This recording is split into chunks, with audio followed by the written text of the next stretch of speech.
숙제만 내주고 그 다음에는 내가 챙기지를 않았는데 영어에서 맨 처음에 우리가 한 거는 하나님의 주권을 전제를 했을 때의 영혼입니다. 우리 이제 성경 해석 들어왔으니까 전제에 따라서 결과가 달라진다. 전제에 따라서 결과가 달라진다. 지금까지 한 용어들은 하나님의 주권을 전제로 했을 때입니다. 그럼 하나님의 주권을 전제로 했을 때에 죄란 지금까지 공부한 거는 하나도 비면은 그 집이 무너져. 바로 설 수가 없어. 하나도 비면 안 돼. 전부 알차고 탄탄하게 자기 자리에 딱딱 벽돌이 있어야 되는 것처럼 전부 세이브돼 있어야 자꾸 앞으로 나가는 거에 이해가 되고 집이 점점 커지고 자라가게 되는 거지. 이 지나가기 다 세이브가 되지 못하고 쌓여있지 않으면은 앞으로 나가는 게 절대로 발전이 없어. 그러니까 공부를 해야 돼. 하나님의 주권을 전제로 했을 때에 죄란 자기 주장 하나님의 네, 자기 주장 하나님의 주권 거부. 그러면 해결한 자기 포기 하나님의 주권 수용.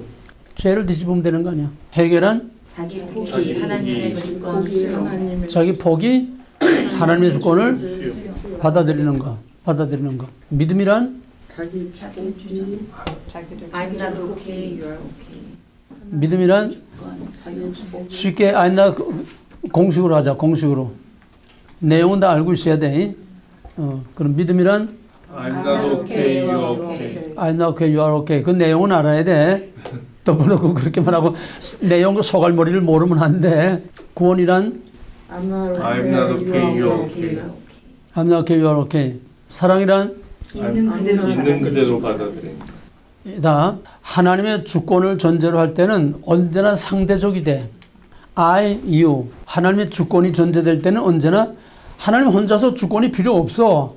하나님의 주권이란 인간과의 관계 때문에 주권이 필요한 거야. 그러니까 하나님의 주권이라고 할 때는 언제나 상대, 인간이라고 하는 상대가 돼야 돼. 하나님과 인간과의 관계가 된다는 거야. 그러니까 하나님의 주권이라고 할 때는 언제나 I와 You라고 하는 상대성이 성립돼야 된다. 서로 상대적인 그런 개념에서 이해가 돼야 된다. 그 다음에 하나님의 왕국이란 하나님의 왕국의 정체성. 주권 백성. 주권 백성. 하나님의 왕국의 정체성. 왕국의 본질. 주권 백성 영토. 주권 백성 왕국인데 지금 주권을 전제로 하니까 하나님의 왕국의 가장 중요한 핵심이 뭐냐고. 하나님의 왕국의 대전제, 하나님의 왕국의 본질. 왕국은 뭐가 있어야 돼? 백성. 왕이 있어야지. 그럼 하나님의 왕국의 본질이 뭐냐고. 주권? 그냥 주권? 하나님의 주권. 그걸 조금 발전시켜봐. 하나님의 주권. 주권이 어떻다는 거야? 네 가지. 주권, 임재, 통치. 주권, 임재, 통치, 조제. 그게 있어야 왕국이 되는 거지. 주권 하나만 가지고는 뭐 하나님 주권 뭐 한다는 거야. 소크라의 부처처럼 이러고 앉아 있는 거야. 액션이 임재, 통치, 교제라고 하는 관계. 하나님의 왕국은 하나님의 주권의 임재, 통치, 교제가 절대적인 본질이고 대전제야. 그 다음에 이제 하나님의 주권에서 백성이 나오고 그 백성으로 하나님의 왕국을 세우는 그 주권, 언약, 백성.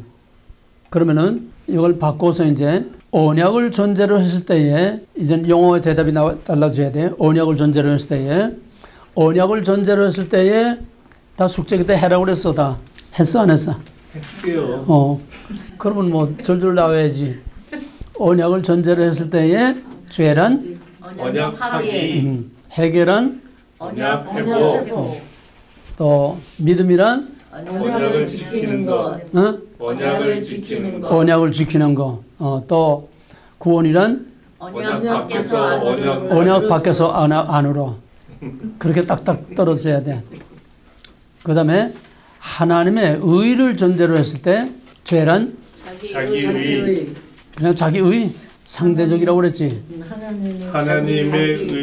하나님의 의를 거부하고 자기 의를 주장하는 거. 자기 의. 예.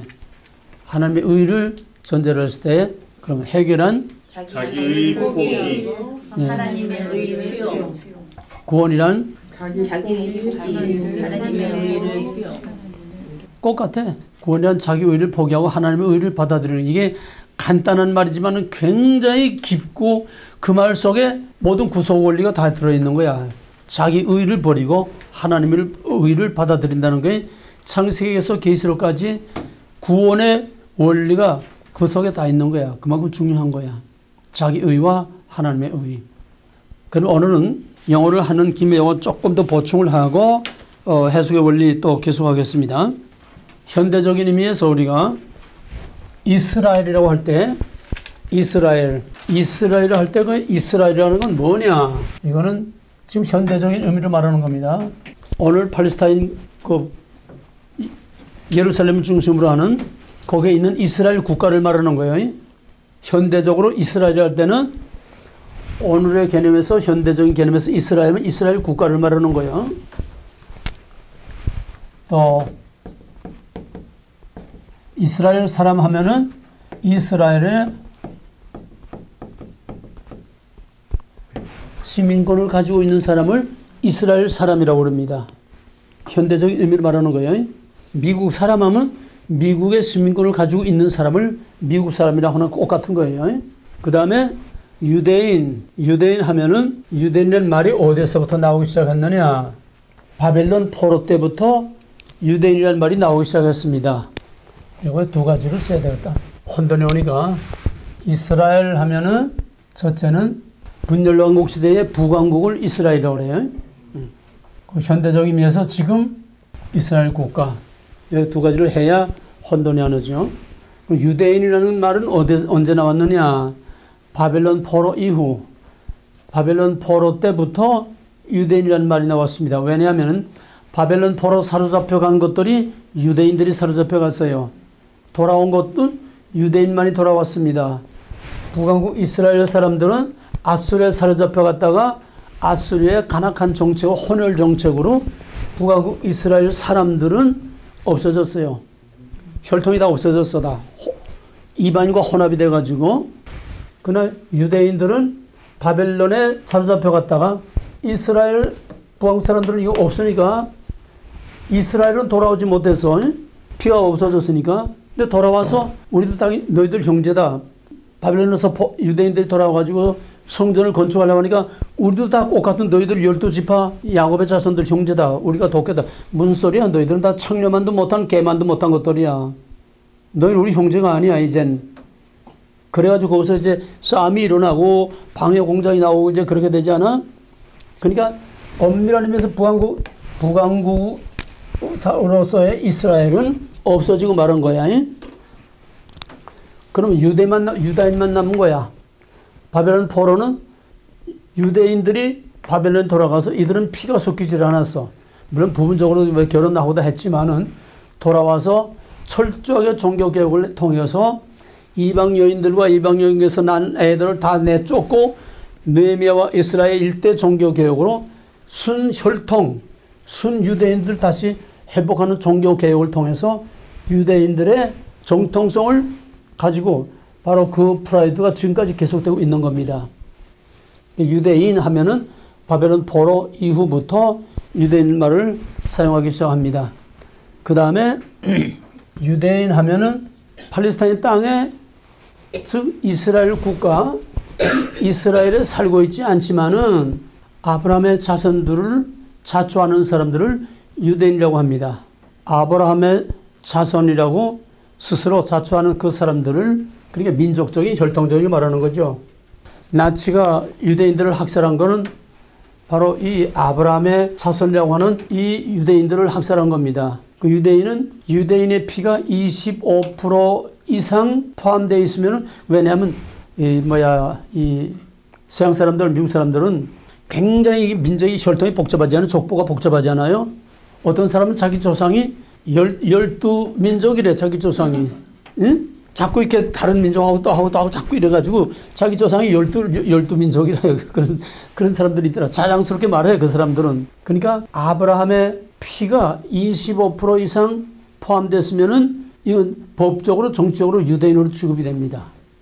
나치가 바로 이 아브라함의 자손이라고 하는 유대인들을 없애려고 혈통적인 그래서 유대인을 학살한 겁니다.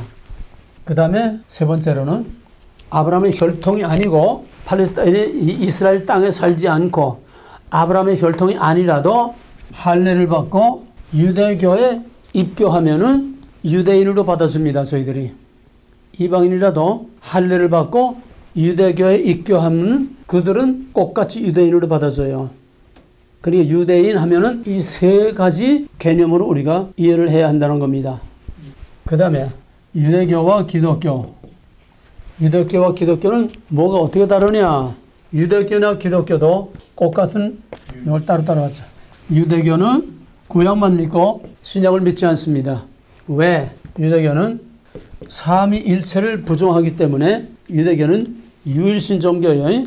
삼위일체를 부정하기 때문에 삼위일체 부정하니까 예수 성령 부정하는 거예요. 그러니까 신약을 인정하지 않아.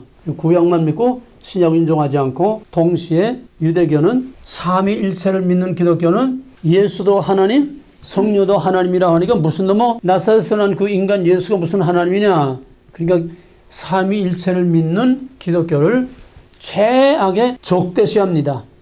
기독교는 말살시켜야 되는 최후의 적이라는 거예요.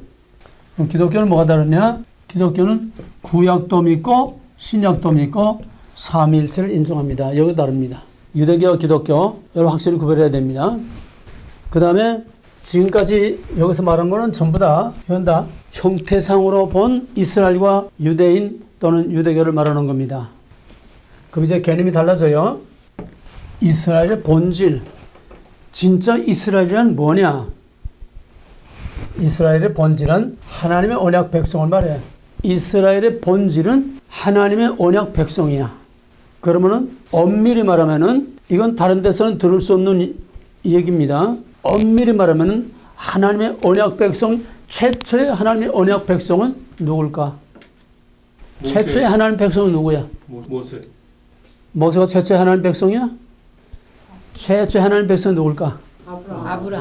아브라함. 최초의 하나님의 백성은 아담이야. 그렇잖아? 최초의 하나님의 백성은 아담이야. 언약 백성이야. 근데 아담이 하나님의 백성 되기를 거절하고 하나님을 왕으로 모시기를 거절하고 뱀을 왕으로 모시고 배반했기 때문에 여기서 튀어나왔어. 그 다음에 하나님의 백성은 누구냐?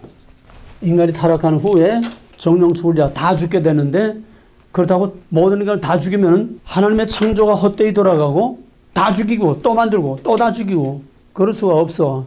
그래서 그 중에서 하나님의 백성 삼으실 자들을 하나님께서 구별해냈어. 그게 뭐지? 그게 뭐야? 다 죽을 자들 중에서 하나님의 백성 삼으실 자를 구별해낸 게 뭐예요? 다 죽을 자들 중에서 여자의 후손을 뱀의 후손들로부터 구별해서 여자의 후손은 하나님의 약속이 있는 하나님의 백성이야. 그 다음에 노아 형수로 다 죽었어. 누가 살았어? 노아의 가족과 셈, 함, 야벳.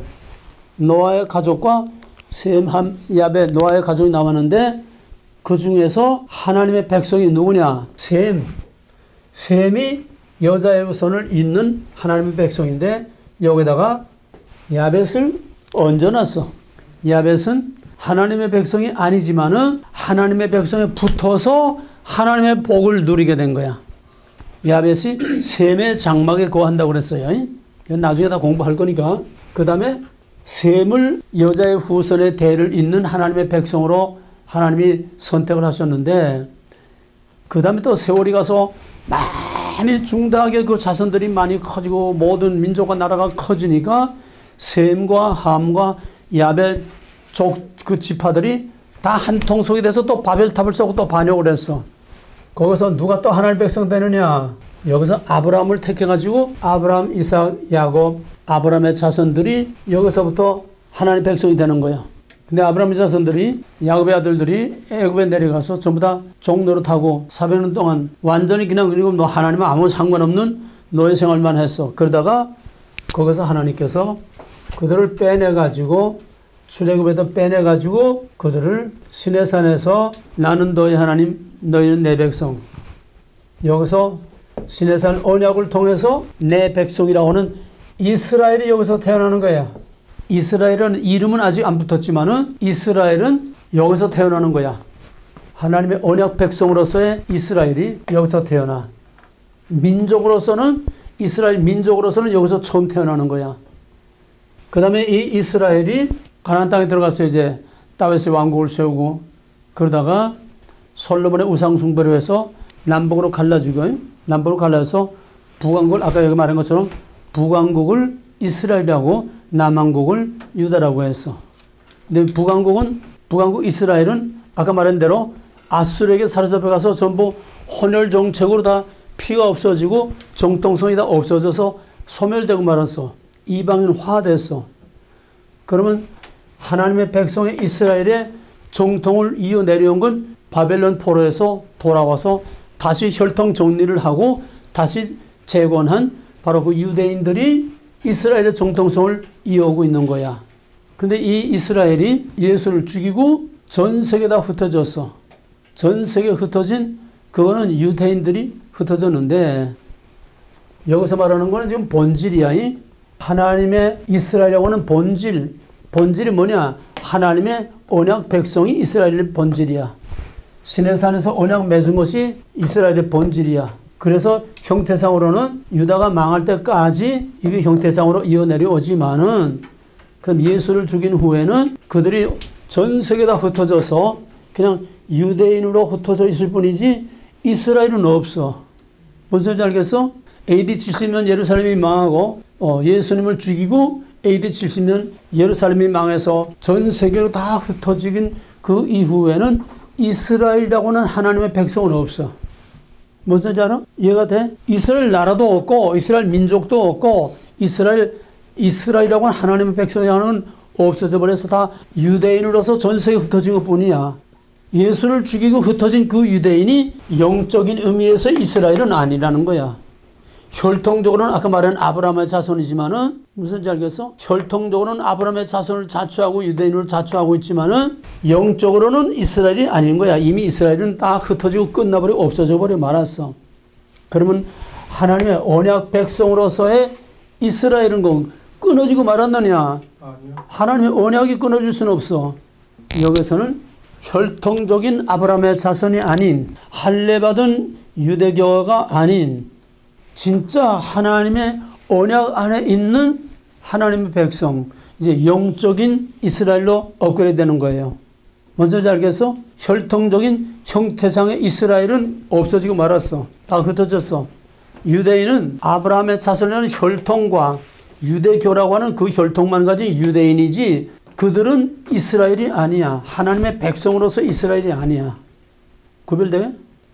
하나님의 백성으로서 이스라엘이라고 하는 형태상으로 다 흩어진 그거로 끝나버리고 말았어. 이젠 예수 그리스도로 말미암아 애굽에서 탈출시켜서 시내산에서 나는 너의 하나님 너희는 내 백성 이스라엘을 거기서 만든 것처럼 여기서는 애굽이 아니라 죄와 마귀와 영원한 사망의 권세에서 우리를 영적으로 구출을 함으로써 영적인 하나님의 백성이 되는 거야. 영적인 이스라엘이야. 그러므로 지금은 이 새 이스라엘은 뭐냐? 새 이스라엘이라는 거는 이방인 크리스찬, 또 하나는 메시아닉 주, 유대인 크리스찬. 오늘날 이스라엘이라고 하는 거는 이방인 중에 크리스찬. 이건 진짜를 말하는 거야. 물론이 언약 백성이니까 이방인 중에 남은 진짜 크리스찬. 또 오늘날 유대인 중에 크리스찬. 유대인 크리스찬이야. 메시아닉 주. 나중에 영어 보겠지만은 바로 유대인 중에 예수를 영접한 기독교인, 이방인 중에 그리스도를 영접한 이것이 영적인 이스라엘이야. 새로운 이스라엘이야.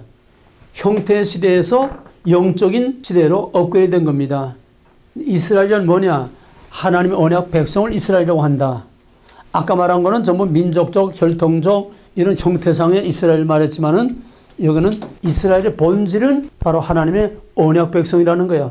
그 언약 백성이 가시적으로 이렇게 쭉 구약에서 이렇게 내려왔지만은 예수를 죽이고 예루살렘이 멸망하고 온 세계 흩어짐으로써 혈통적인 아브라함의 자손으로서의 이스라엘, 혈통적인 출애굽 이후의 유대인으로서의 이스라엘이라고 하는 그 의미는 사라져버리고 말았어. 이제는 혈통이 아니고 이제는 예수 그리스도를 말미암아 영적으로 죄와 마귀와 사망의 권세에서 해방돼 나와서 하나님의 백성이 된 우리가 세례받고 신앙을 고백하고 바로 그것이 영적인 이스라엘이다. 그 영적인 이스라엘은 이방인 크리스찬과 유대인 크리스찬, 이것이 이방인의 남은 자와 유대인의 남은 자로서 이것이 진짜 이스라엘이야. 로마서 나중에 다 공부할 겁니다. 로마서 11장에서 이방인의 수가 찰 때에 온 이스라엘을 하나님께서 구원하시겠다. 이걸 이제 세대주의와 여러 해석의 차이가 있는데, 이방인의 수가 찰 때, 즉 이방인의 중에서 하나님이 구원하실 자를 다 구원하는 수가 찰 때에 그때 유대인의 남은 자를 하나님께서 다 구원하시겠다는 겁니다. 유대인들을 다 구원하는 게 아니고 유대인의 남은 자, 이방인의 남은 자, 이게 여기서 남은 자들이 이게 진짜 영원한 생과 새 땅의 영원한 이스라엘이 되는 겁니다. 이 이스라엘이라고 하는 개념, 국가, 민족, 또 영적인 이스라엘이라고 하는 개념을 여러분이 잘 구별하고 이해하길 바랍니다. 그러면 지난번에 성경 해석의 대전제, 성경에서의 대전제는 하나님의 주권, 하나님의 주권에서 뭐냐? 주권, 백성, 왕국. 주권, 백성, 왕국. 그것이 성경 해석의 대전제요. 성경을 주신 목적, 즉 성경을 주신 목적과 성경 해석의 대전제는 같을 수밖에 없어요. 성경을 주신 목적하고 해석의 원리가 다르다면 이거는 뭔가 둘 중에 하나는 틀리는 거니까 목적과 해석의 원리는 같을 수밖에 없고 그것이 바로 해석의 키가 되는 것이다. 주권, 백성, 왕국. 이 틀에서 벗어난 말은 어떤 말을 하든 간에 그건 전부 고의든 과시든 거짓말이요, 사기요, 가짜다. 무슨 말을 하든 그 틀 안에서, 그 바운더리 안에서 그 원리에 의해서 이 얘기가 돼야 되는 게, 어떤 때는 백성에 대해서 집중적으로 얘기할 수도 있고, 어떤 때는 하나님에 대해서 집중적으로 얘기할 수 있고, 어떤 때는 왕국에 대해서 집중적으로 얘기할 수 있지만은 그 틀은 벗어날 수 없다는 거예요. 주권, 백성, 왕국이라는 틀을 벗어나면 성경을 벗어나는 거예요. 이게 성경을 주신 목적이니까 그 틀 벗어나면 성경을 벗어나요. 그런 의미에서 오늘의 모든 교회들은 주권, 백성, 왕국 이 틀에서 다 벗어나 딴 소리 하는 거야. 듣기 좋은 소리, 사람 듣기 좋은 소리. 그러니까 이미 성경에서 떠났다는 것은 하나님을 버리고 하나님께서 떠났다는 거야. 그러니까 교회에 생명이 없고 교회에 능력이 없고 마귀 판단이 되는 겁니다. 자, 그러면은 성경 해석 원리 다 같이 시작. 존재, 본질과 형, 계시의 점진성, 원리의 반복성, 직선적 역사관, 가중적 해석, 역사적 지평. 다시 한번 시작. 존재, 본질과 형태, 계시의 점진성, 원리의 반복성, 직선적 역사관, 가중적 해석, 역사적 지평. 다시 한번. 존재, 본질과 형태, 계시의 점진성, 원리의 반복성, 직선적 역사관, 가중적 해석, 역사적 지평. 그렇게 더듬어서는 안 돼. 왜냐면 이게 우리가 이해하기 쉽게 하기 위해서, 공부하기 위해서 이거를 이렇게 다 갈라놓은 거지, 한 패키지야, 이게. 이게 한 패키지야. 이게 통째로 한 패키지가 돼가지고 성경을 해석하고 이해하는 거지, 따로따로 가지고 되는 게 아니야. 이거를 이해하기 쉽게 하기 위해서 이걸 따로따로 갈라놓은 거야. 이게 아주 결정적이야.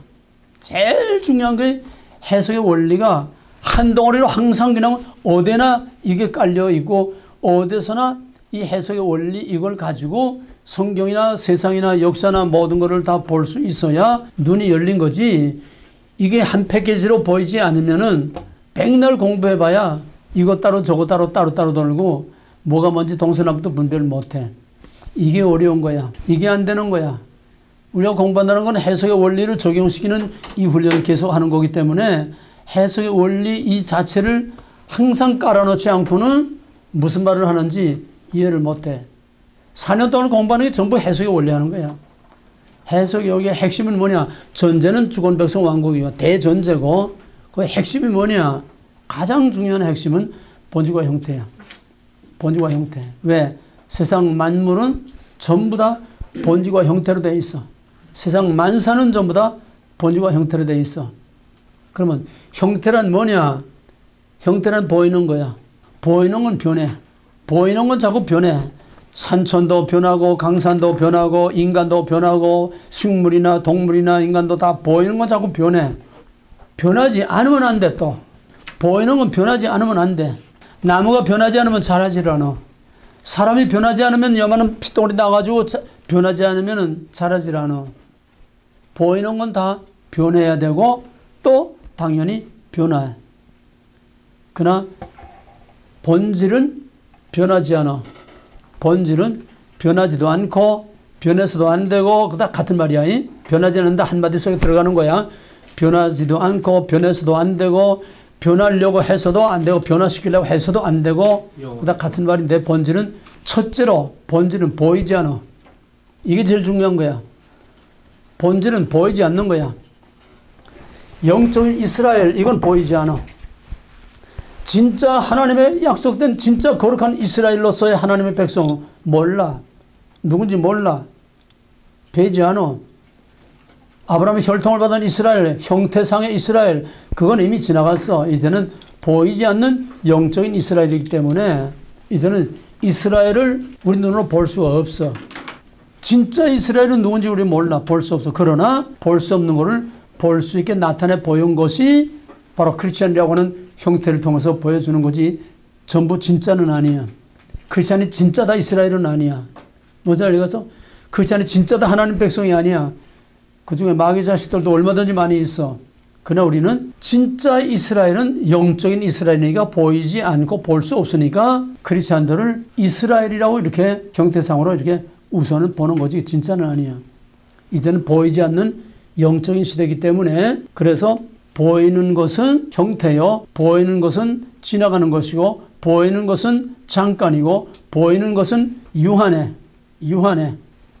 그러나 본질은 보이지도 않고 변하지도 않고 무엇에 영향을 받지도 않고 영원한 거. 형태와 본질은 정확하게 우리가 구별할 수 있어야 됩니다. 자, 형태란 뭐라고?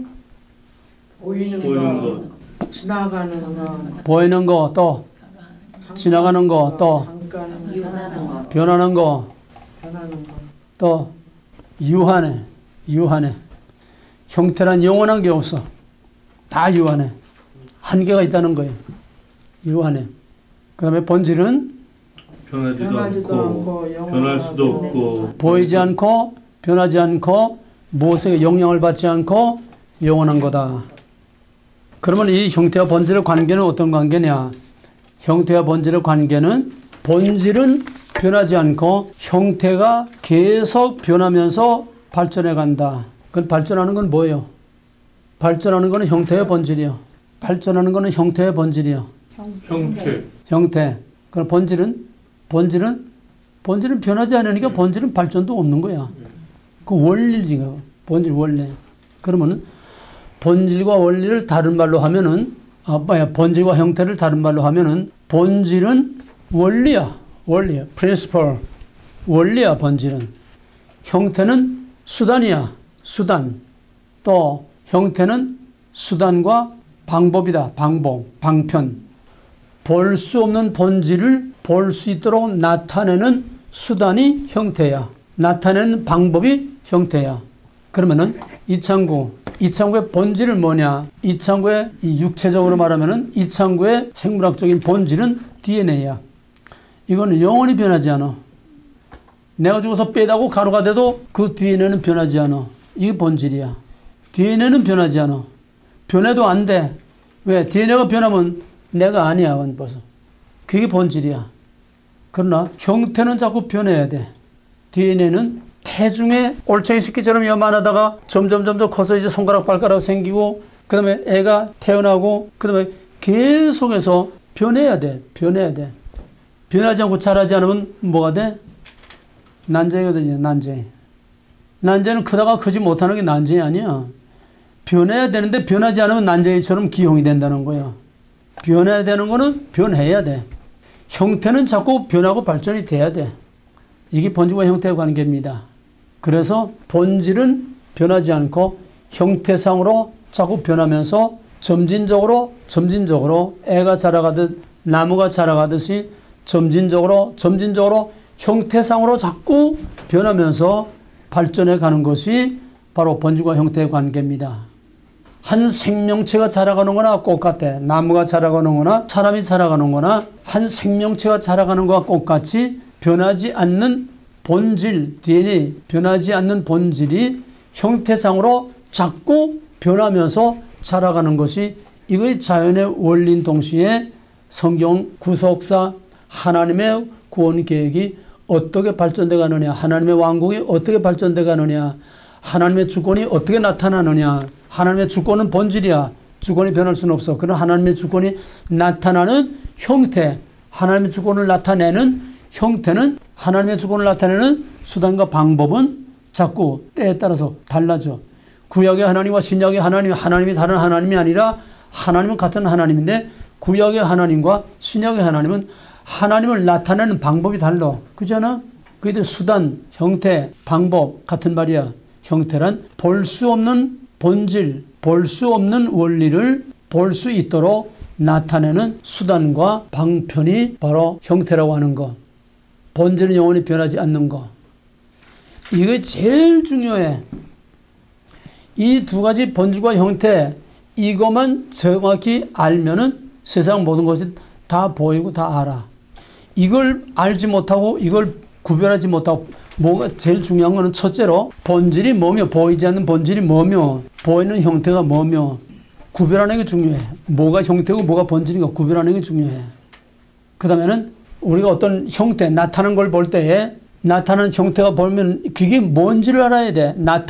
뭐가 나타나는 걸 알아야 돼. 나타나는 형태를 통해서 그 속에 무엇이 이렇게 나타나는지 그걸 알아야 된다는 거예요. 형태를 통해서 나타나지 않은 본질을 꿰뚫어 보아야 된다는 거예요. 이 훈련이 끊임없이 계속돼야 돼. 또 본질을 우리가 알면은 그 본질이 어떤 모습으로 지금 나타났느냐. 쉽게 말하면은 우리 사람은 영혼과 육체 두 가지로 되어 있어요. 영혼과 육체. 그러면 우리의 영혼의 상태, 이게 생물학적으로 말하면은 DNA가 본질이지만은 전인격체로 말할 때는 영혼과 육체야. 그러면 인간의 진짜 본질은 뭐냐? 영혼이야. 전인격으로 말할 때 인간의 진짜 본질은 영혼이야. 영혼이 생명이야. 영혼이 떠나가면 죽는 거 아니야? 영혼이 본질이야. 그러나 영혼은 보이질 않아. 그럼 보이지 않는 영혼이 보이는 육체를 통해서 그 사람의 말하자면 영혼은 영적인 DNA야. 영혼은 영적인 DNA야. 뭐 DNA하고는 조금 다르지만은 그 사람의 본질은 영혼인데 그 영혼이 지금 그 사람을 통해서 어떻게 나타나고 있느냐. 왜? 영적이라는 거는 DNA처럼 고정된 게 아니라 그 영혼 자체의 본질은 똑같지만은 이게 자꾸 영적인 영향을 받음으로써 그 영혼이 하나님에게 영향을 받는, 사탄에게 영향을 받느냐, 하나님에게 사로잡혀서 하나님께 영향을 받고 있느냐, 사탄에게 사로잡혀서 사탄에게 영향을 받느냐. 거기에 따라서 우리 형태, 언행, 심사를 나타나는 형태가 달라지는 거야. 먼저 이해가 돼? 그 사람이 무슨 생각을 하고 있느냐. 영혼을 알기 전에 먼저 우리가 좀 더 쉽게 그 사람이 속에 무슨 생각을 하고 있느냐. 그거 몰라. 그러나 그 사람의 말, 행동, 그 사람의 모든 나타나는 거취를 통해서 그 사람이 무슨 생각을 하고 있는가, 행동을 통해서 알 수 있는 거야. 그게 영적인 문제를 이야기하기 전에 그게 심리학이라는 거야. 심리학. 심리 테스트라는 게 있어. 왜? 심리학이나 상담학에서 그 사람이 왜 지금 저런 행동을 하고 있느냐. 어떤 문제라면 문제야. 부부관계는 부부관계. 맨날 그냥 욕지을만 하고 싸움만 하고 그냥 분노만 터뜨리고 그런 가정 불화. 그러면 이제 심리 상담을 하게 될 때는 그 사람이 왜 그런 언행, 그런 행동, 그런 폭력, 그런 성폭행, 그저 하여튼 움직여 담은 그냥 폭행, 왜 그렇게 나오느냐. 이게 심리학이나 심리 상담에 가게 되면은 그 사람의 행동을 통해서 그 사람의 모든 언행, 행동을 통해서 그 사람의 근원이 동인, 행동의 원인이 뭔가 이거를 보이지 않는 심리적인 그 발단과 원인이 어디에 있는가 이거를 찾아내는 것이 심리학이고 심리상담이야. 거기에는 여러 가지 뭐 테스트하는 뭐 방법도 있고 여러 가지 뭐 학설도 많고 하지만은 내가 어느 심리상담 전문 연구소에 이제 한번 갔더니 거기에 이제 어떤 미국 사람들은 한국 사람과 달라. 가족 문제에 있으면은 부부가 같이 와요. 우리는 어림도 없지. 미국 사람들은 가족 문제, 부부 문제에 있으면 부부가 같이 와. 우리는 이렇게 지금 이래서 지금 해지기 직전까지 와 있다. 같이 와 상담을 해. 근데 이제 어떤 방에 그 사람들이 이제 그 방에 이제 어떤 방에 이제 안내를 해서 그 방에서 자유롭게 싸우든지 얘기를 하든지 자유롭게 하라고 이제 놔둬. 그래서는 그 뒤에는 여기서는 보이지 않고 저쪽에서만 보이는 유리, 완전 유리벽. 이쪽에서는 유리벽이 뭔지 몰라. 저쪽에서는 여기 모든 마이크 장치가 다 돼 있어가지고 거기서 하는 말, 행동 다 보고 관찰할 수 있어. 그걸 다 기록을 해가지고 그 데이터를 가지고 이제 분석을 하는 거야. 그러니까 나타난 행동을 통해서 그 사람의 지금 정신 상태가, 심리 상태가 어떤 상태에 있는지, 그 다음에는 그런 심리 상태가 어디서 원인이 왔는지 그 원인을 추구해 가는 것이 바로 심리학이고 이게 심리 상담학입니다. 그러나 그거 가지고는 근본 해결이 안 돼. 왜? 그 사람의 정신을 움직이는 건 뭐냐면 영혼이 그 사람의 정신을 움직여. 그래서 영적 치유가 아니고는 심리상담, 정신의학 이것만 가지고는 인간의 근본적인 마음의 상처와 이 깊은 상처의 뿌리와 이런 문제를 근본적으로 해결할 수가 없어. 왜? 정신의 문제가 가지고 안 돼. 정신의 문제는 그 밑에 사탄의 영이 그를 움직이느냐 하나님이 움직이느냐 바로 영의 상태에 따라서 정신과 그 사람의 모든 생각하는 것이 움직이고 그 사상과 생각과 그 사람의 심리 상태가 보이지 않는 이것이 행동으로 나타나게 되는 겁니다. 그러니까 심리학이란 나타나는 행동을 통해서 나타나지 않은 그 사람의 원인을 추구하는 것이 심리학 또는 상담학, 정신분석학이라는 거다. 그러나 거기에 한계는 뭐냐 하면은 인간은 단순한 물리적인 존재만이 아니고 단지 생각하는 동물이 아니라 그 생각의 근원이 되는 영적인 동물이기 때문에 그 영의 상태가 무엇에 지배를 받고 있느냐, 영의 상태가 어떤 상태에 있느냐, 그 영혼의 문제를 해결해야 근본적인 해결이 되기 때문에 근본적으로는 영적인 치유가 되어야 되는 것이다. 영적인 치유를 하는 것이 진짜 복음이고 이게 진짜 구원입니다. 그래서 형태와 본질, 나타난 것과 나타나지 않은 것, 나타나는 것이 보이지 않는 지금 뭐가 나타나고 있느냐. 예를 들어서 멀쩡하던 사람이 갑자기 그냥 도깨비처럼 그냥 미친놈처럼 그냥 지를 발광하고 막 그냥 다 때려 부수고 그러면은 그 속에 뭐가 지금 발작한 거야? 마귀가 발작한 거지. 그렇잖아? 또 한국에서 한참 지금 미투 해가지고 난리들인데 그 뭐 어떤 사람은 뭐 비서를 뭐 13명을 뭐 해먹었다고 그래. 그런 것들은 정상이 아니고 그 속에 음란 마귀가 꽉 차서 가만 못 있는 거야. 가만 못 있어. 음란 마귀가 꽉 차고 충동질하기 때문에 가만 못 있어. 영적인 문제야. 그러니까 나타난 걸 통해서 나타나지 않은 근본 영, 지금 무슨 영이 저를 저렇게 움직이고 있느냐.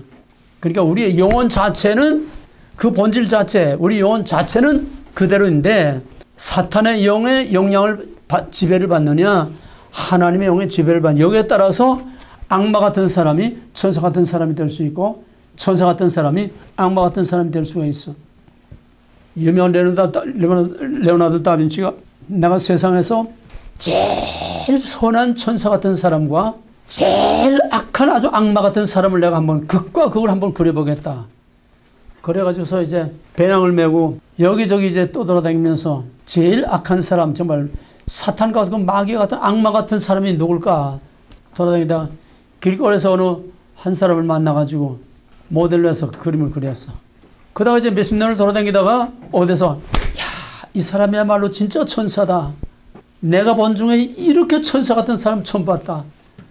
그래가지고선 그 사람을 모델로 해서 천사와 같은 가장 선한 사람을 그렸어.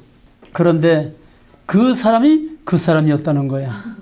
그 뭐냐? 그 사람의 영혼을 무엇이 지배하느냐에 따라서 천사와 악마는 종이 한 장 차이라는 거야. 우리 말로 말하면 사탄에 사로잡힌 자가 성령에 사로잡혀서 이렇게 사람이 성화되고 변화됐다고 말할 수 있는 거죠. 인간이 인간이 아니에요. 우리 무엇에 지배를 받느냐? 세상 만사, 모든 나라, 정치, 사회, 역사 모두가 다 나타난 것과 나타나지 않은 것. 오늘 한국 사태 나타난 거야. 박근혜 탄핵 나타난 거야. 문재인 정권 나타난 거야. 촛불 나타난 거야. 태극기 나타난 거야. 그 나타난 배후에 무엇이 나타난 거냐? 촛불이 뭐가 나타난 거냐? 태극기가 뭐가 나타난 거냐? 문재인이 뭐가 나타난 거냐? 그 속을 봐야 돼. 본질을 봐야 된다는 거예요.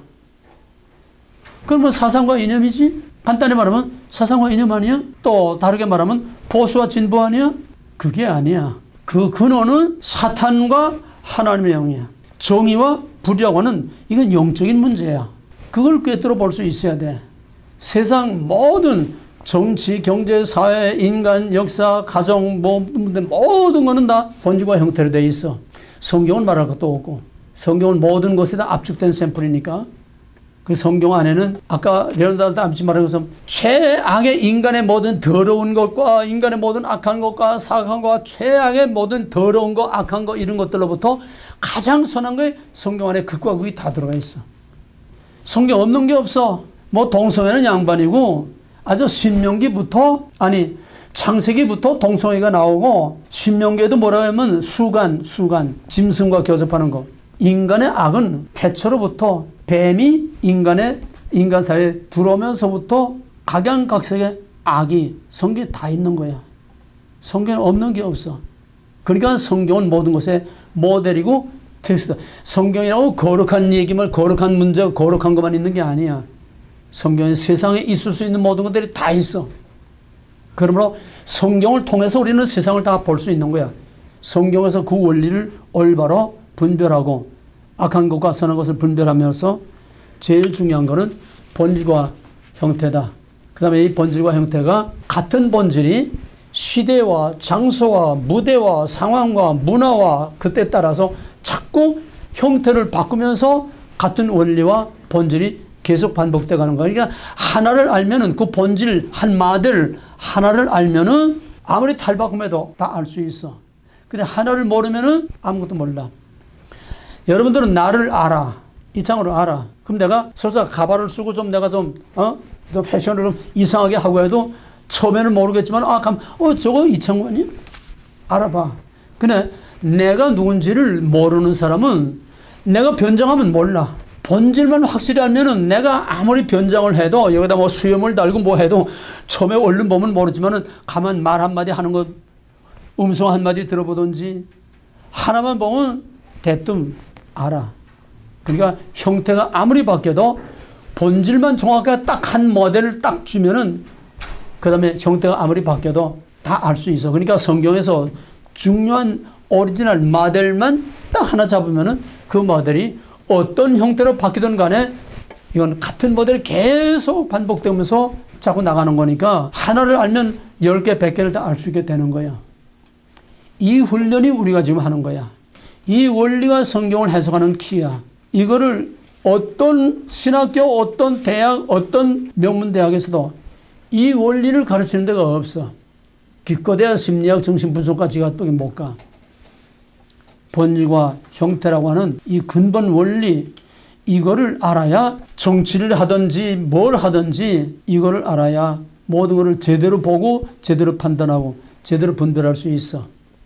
역사는 이거를 아는 사람들이 새로운 가치, 새로운 역사를 창출해 나가는 거고 이걸 모르는 사람들은 현실에 나타난 것에 좌왕우왕하고만 해.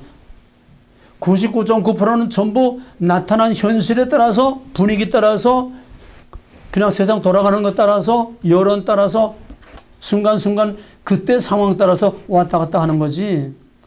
하늘이 12쪽 나도 이거다 하나 딱 잡고 머리가 12쪽 나도 그 하나를 붙들고 끝까지 나가는 이 사람들은 뭔가를 원리와 본질을 분명히 가진 사람들이야.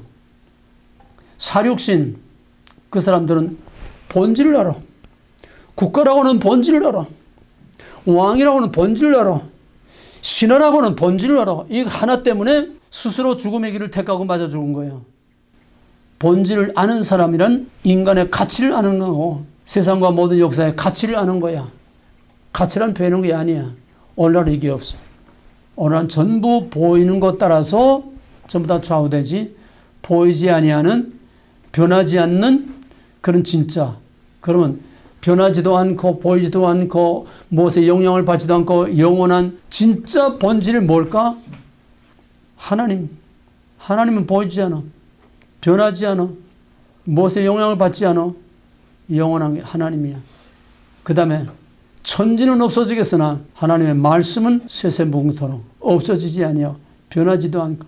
인간이 뭐 성경 번역을 하면서 교묘하게 자꾸 말을 바꾸고 뭐 해봤댔자 껍데기만 바꾸는 거지. 성경의 오리지널 본질과 원리는 절대로 바뀔 수가 없고 바꿀 수도 없어. 그 본질이 바로 그래서 진리라는 거야. 진리.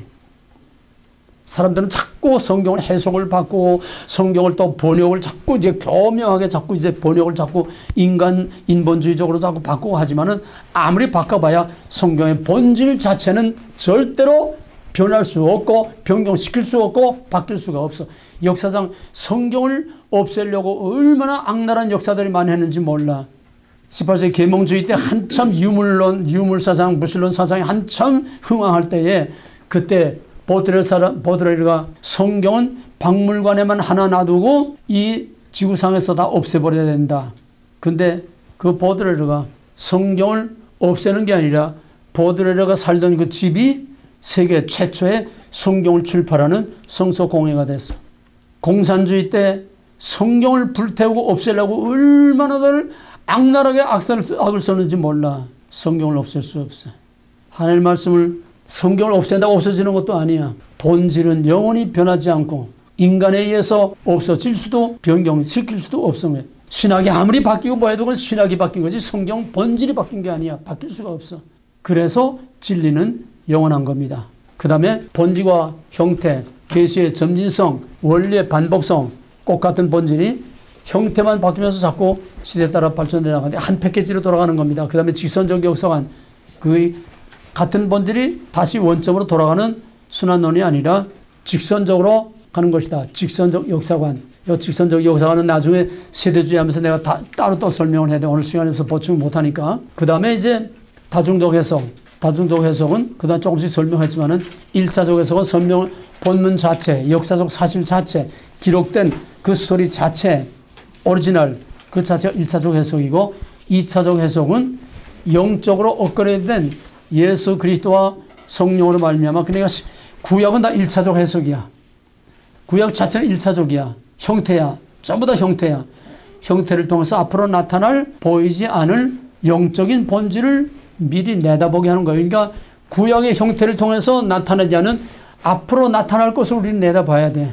신약은 나타난 거야. 구약에서 앞으로 나타날 것을 내다보게 하는 바로 영적인 그리고 구약의 형태가 영적으로 업그레이드된 것이 신약이야.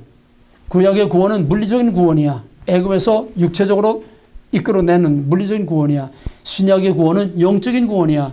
죄와 사망과 영원한 사망의 권세에서 우리를 영적으로 구원하는 거야. 그러나 이것도 already but not yet. 아직은 발전 도상에 있는 거야. 궁극적으로는 영혼과 육체가 전인격적으로 완전히 이전 하늘과 이전 땅이 아닌 새 하늘과 새 땅에서 영원한 하나님의 영광을 누리는 하나님의 왕국에서 영생을 하게 되는 이것이 궁극적으로 모든 성경과 하나님의 언약이 완성되는 게 거기서는 발전이 없어. 왜? 거기서는 본질만이 다 나타나는 거기 때문에 더 이상 이젠 형태상의 변화와 발전이 없어.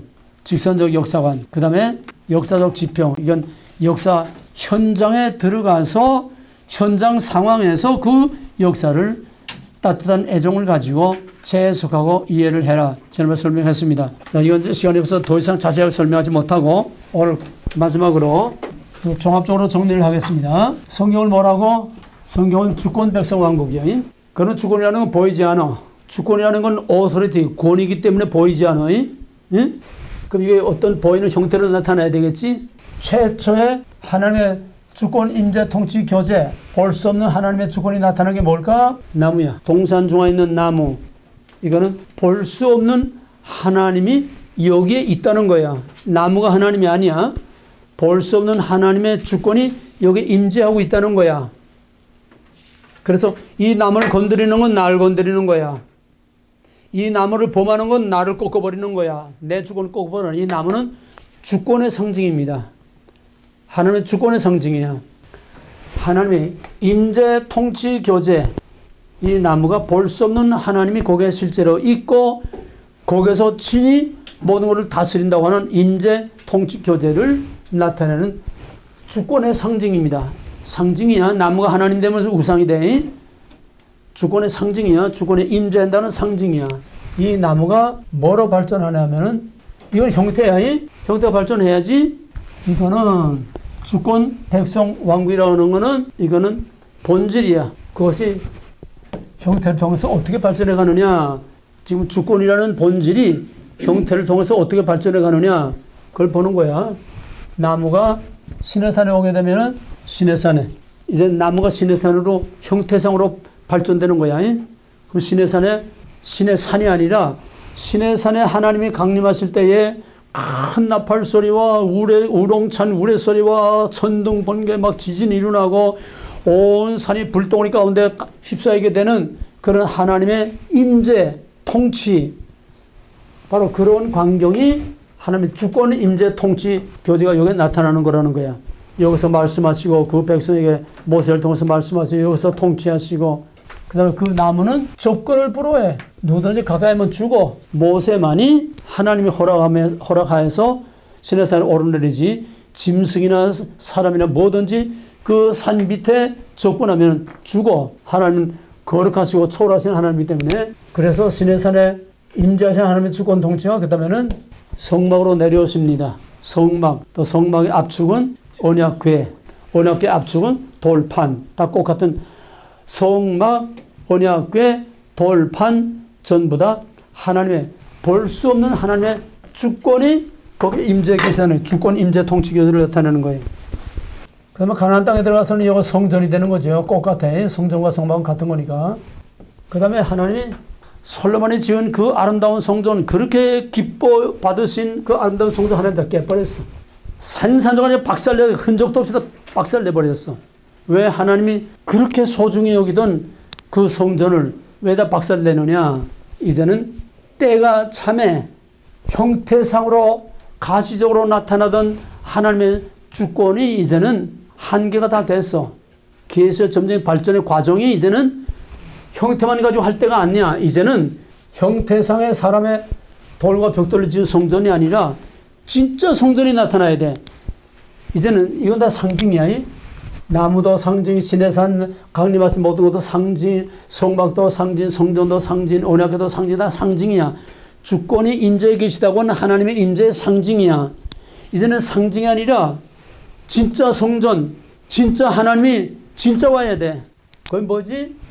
말씀이 우리 가운데 오신 예수 그리스도. 예수 그리스도는 하나님의 주권이 실제 온 거야. 하나님이 거기에 임재해 오신 거야. 하나님의 통치가 나타나서 회개하라 천국이 가까웠느니라. 다 나와서 내 통치를 받아들이라 이거야.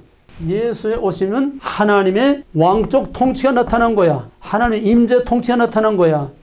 이제는 상징이 아니라 볼 수 없는 하나님이, 볼 수 없는 주권이, 볼 수 없는 통치가 이제는 볼 수 있게 하나님 자신이, 상징이 아니야. 하나님 자신이 친히 볼 수 있게 사람의 모습으로 오신 것이야. 여기서 계시의 발전이 획기적으로 상징에서 실체로, 상징에서 하나님의 실체로 진짜 바뀝니다. 그래서 빌립이 아버지를 내게 보여주십시오. 그러니까 나를 본 자는 아버지를 본 자, 내가 하나님이라는 거야. 나를 본 자는 아버지를 보았거늘 내가 하나님인데 뭘 더 봐달라네 이게야. 하나님이 오신 거야. 예수님은. 이게 계시의 점적인 발전입니다. 그 다음에 예수님은 끝바에 시작이 끝바에 올라갔어? 하나님의 주권, 임재, 통치가 없어. 그 다음에는 하나님의 주권이 어떻게 나타났을까? 예수님 끝바야고 갔어. 그러면 이 세상에 하나님의 통치가 없어? 예수님은 육으로는 갔었으나 말씀이 육신 대신 그 말씀으로 우리 가운데 그냥 계시고 또 대신 성령을 보내셔서 지금은 말씀과 성령이 우리를 다스리고 이 세상을 다스리고 있는 겁니다. 그러나 이것도 불완전해. 왜? 말씀과 성령이 다스리고 있어도 세상은 마귀판이 되고 있으니까. 그래서 마지막에는 재림을 통해서 모든 그때 주권적인 통치가 결정적으로 나타나는 거야. 주권, 임재, 통치, 교제. 그 통치권은 모든 마귀의 권세들을 완전히 이전 하늘과 이전 땅 완전히 다 없애버리고 임재 통치라고 하는 교제, 주권의 임재와 통치와 교제라고 하는 영원한 새하늘과 새 땅 하나님의 주권만이 통치하는 영원한 하나님 왕국이 이루어지는 거야. 이게 주권이라고 하는 본질이 어떻게 형태상으로 발전되고 오느냐 이해가 됩니까? 그 다음에 백성은 아까 했지? 아담, 그 다음에 노아, 셈, 그래서 아브라함의 자손으로다가 성전 파괴와 함께 아브라함의 자손이라고 하는 민족적, 혈통적 이스라엘은 끝났어. 백성이라는 건 아까 설명한 대로 백성의 이스라엘이랑 같은 말이야. 하나님 백성의 말이니까 끝났어. 그 다음에 예수 그리스도를 말미암아 영적 이스라엘은 이방인의 남은 자와 유대인의 남은 자, 이방인 크리스찬과 유대인 크리스찬, 이들이 영적 이스라엘로서 영원한 새하늘과 새 땅에 영원한 하나님의 백성으로 들어가게 되는 겁니다. 그 다음에 왕국이란 뭐냐? 쉽게 말하면 땅의 개념으로 생각하면 돼요. 왕국이란 땅 또는 하나님의 통치가 나타나는 주권의 통치가 나타나는 것이 영토고 땅이고, 국가의 성립 조건은 주권, 백성, 영토지. 영토란 뭐냐? 주권적인 통치가 미치는 것이 영토야. 주권 통치가 미치지 않는 것은 영토가 아니야. 독도는 일본 땅이라고 떠들지만은 실제 독도의 통치권이 일본에 미치지 못해. 독도의 통치권은 대한민국의 통치권 안에 들어와 있어. 대한민국 영토야. 그러니까 땅이나 왕국이라고 하는 거는 주권의 통치가 나타나는 그 영역을 왕국이라고 그래. 대한민국의 영토는 대한민국 주권 통치가 나타나는 데가 영토지 그 밖엔 대한민국 영토가 될 수가 없어. 지금 뭐 영토 싸움으로 지금 중국이 자꾸 영토를 확장시키려고 지금 자꾸 이제 분쟁을 자꾸 일으키고 있는데, 어쨌거나 왕국이라는 거는 땅과 통치의 개념으로 생각해라. 집어넣어. 땅 왕국이야. 통치권 나타나는 것이 바로 그 땅이고 하나님의 영토고 왕국이다. 이 세 가지를 동의어로 생각해. 이명동의어, 왕과 땅과 통치권. 그러면 최초의 하나님의 통치권이 나타나는 땅, 영역, 바운더리, 그게 뭐지? 에덴 동산은 최초의 하나님의 왕국이고 하나님의 통치가 나타나는 것이야. 그 다음에 에덴이, 그 다음에는 노아 때를 지나서 아브라함 때가 오게 되면은 그 에덴이 뭐로 바뀔까? 하나님의 통치가 나타나는 것. 아브라함 이후에는 하나님의 통치가 나타나는 게 어디야? 잠깐이지만은 이건 템포라리야. 템포라리. 왜? 하나님께서 아브라함에게 내가 너와 네 자손에게 이 땅을 주리라. 하나님의 백성이 그 땅에 살 때에 거기에 주권, 백성, 왕국이 이루어지는 거야. 여기서는 약속만이야. 아직은. 아브라함이 가나안 땅에 갔지만 아직 하나님의 진짜 왕국은 아니야. 하나님의 통치가 나타나지 않고 있기 때문에. 그러면 이 약속 안에서 출애굽에서 이스라엘 백성들이 가나안 땅, 여호수아 가나안 땅에 들어가서 완전히 다윗의 왕국을 이룰 때에 그 가나안 땅은 하나님의 왕국이 되는 겁니다. 그 이상에 이제 시내산 또 광야, 이거는 조금 어렵기 때문에 나중에 추가해서 보충하겠어요. 에덴 동산이 그러면 가나안 땅이 된다. 하나님 아브라함의 약속한 가나안 땅. 그래서 그 자손이 출애굽 이후에 가나안 땅에 들어가서 사사기의 혼란 중에 다 거쳐가지고 그 다음에 다윗이 그 왕국을 다스림으로써 다윗은 하나님의 볼 수 없는 주권이 이제는 영적으로는 성막이고 또 가시적으로는 하나님의 왕권의 대행자로서 다윗이 그 땅을 다스림으로써 하나님의 주권적 통치가 다윗을 통해서 나타나는 거예요. 그래서 다윗의 왕국은 곧 하나님의 왕국을 말하는 것이다. 여기서 하나님의 왕국 개념이 이제 완성되지만은 그러나 이것은 마찬가지로 형태야, 형태. 다윗의 왕국도 형태, 성전도 형태, 아브라함의 자손 이스라엘도 형태, 다 형태야. 이제 형태의 시대는 이제 리밋이 됐어. 왜? 계시의 점진된 발전의 과정이 이제 발전의 한계가 다 됐어. 더 이상 형태로 보여줄 게 없어. 성전도 보여줬고 왕국도 보여줬고 하나님 통치가 다 보여줬기 때문에 이제는 업그레이드 해야 돼. 영적으로 업그레이드 해야 돼. 볼 수 있는 형태를 볼 수 없는 영적인 실체로 업그레이드 해야 돼. 그러니까 다윗의 왕국이 이제는 볼 수 없는 예수 그리스도의 영적 메시아의 왕국, 영적인 왕국, 영적인 이스라엘, 영적인 통치, 성령과 말씀을 통한 영적인 통치에 나타나서 바로 영적인 메시아의 왕국, already 번나제, 이거로서 이제는 보이던 형태가 보이지 않는 영적인 실체로 이제는 상징이 아니라 하나님이 직접 와서 이제는 혈통이 아니라 진짜 영적으로 구원받은 영적인 이스라엘 하나님 백성이 태어나서 이제는 물리적인 가나안 땅이 아니라 이제는 영적인 그리스도의 통치가 나타나는 거기가 바로 영적인 메시아의 왕국이 되는 거예요. 그래서 영적으로 전 세계를 말씀과 성령으로 통치하고 있는. 그러나 이것도 역시 불완전해. 그 다음에는 이제 마지막에 다시 오심으로써 새하늘과 새 땅의 명실공히 영원한 하나님의 통치와 영원한 이스라엘 하나님 백성들과 영원한 새하늘과 새 땅에 하나님의 왕국이 이루어지는 거다. 이것이 볼 수 없는 본질이 볼 수 없는 형태를 통해서 어떻게 발전해 나가는가. 이걸 간단하게 그림을 이렇게 보았습니다. 이걸 항상 머릿속에 그림을 그리고 있어야 돼요. 본질과 형태. 본질은 보이지 않는 건데 형태를 통해서 자꾸 계시가 점진적으로 발전돼 나간다. 발전되는데 어떻게 되느냐. 도로 제자리 가는 건 없어.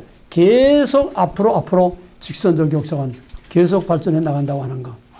예, 이건 상당히 어려운 문제니까 한번 들어가도 되는 게 아니고 계속 여러분들이 듣고 또 스스로 연구하고 스터디하고 계속 하면서 이걸 자꾸 개발을 시켜야 됩니다. 기도합시다. 감사하지 하나님, 오늘